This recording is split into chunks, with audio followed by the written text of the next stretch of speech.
শাকিবের তুফান হারাচ্ছে দর্শক। দেশের মাটিতে তুফান তুললেও বিদেশে কি মুখ থুবড়ে পড়ছে তুফান। এইদিকে আবার তুফান না করতে পেরে সাবিলা নূরের এক বুক আফসোস শুরু। সেই সাথে পরিমণির একজন কাছের মানুষ প্রায় রাগে ভেঙে ফেলছেন তার চশমা, কিন্তু সে কে? এবং সবশেষে যুক্তরাষ্ট্রের শাকিব খান ঘটালেন এক অবিশ্বাস্য কাণ্ড, কিন্তু সেটা কি? এসব কিছু নিয়ে আজকের এই দিনের বিনোদন A to Z এর আরও একটি পর্ব।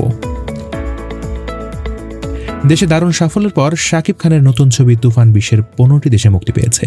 রায়হান রাফি পরিচালিত এই সিনেমাটির বিভিন্ন দেশে সাড়া ফেললেও স্পেনের বার্সেলোনায় একটি থিয়েটারে ভিন্ন চিত্র দেখা গেছে। বার্সেলোনার একটি শতাধিক আসনের থিয়েটারে মাত্র একজন দর্শক এই সিনেমা দেখছেন। ফারিয়া আক্তার আনিতা নামে এক তরুণী সামাজিক যোগাযোগ মাধ্যমে পোস্ট করা একটি ভিডিওতে জানান তিনি শাকিব খানের বড় ভক্ত এবং সিনেমাটি উপভোগ করতে গিয়েছেন থিয়েটারে একাই থাকলেন তিনি, এতে কিছু মনে করেননি তিনি অবশ্য।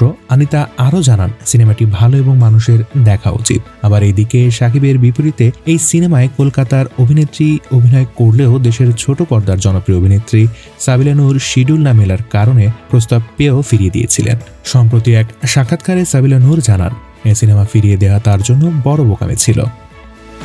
ঢাকায় চিত্রনায়িকা পরিমণি শরীফুল রাদের সঙ্গে বিচ্ছেদের পর ছেলে পূর্ণ ও দত্তক নেওয়া কন্যা প্রিয়মকে নিয়ে জীবন কাটাচ্ছেন। মেয়েকে সামাজিক মাধ্যমে প্রকাশ না করলেও ছেলেকে নিয়ে আদর আমোদের মুহূর্ত প্রায় শেয়ার করেন তিনি। সম্প্রতি বরিশালে বেড়াতে গিয়ে সন্তানকে নিয়ে ভালো লাগার মুহূর্ত ছবি সামাজিক মাধ্যমে ভাগ করেন পরি।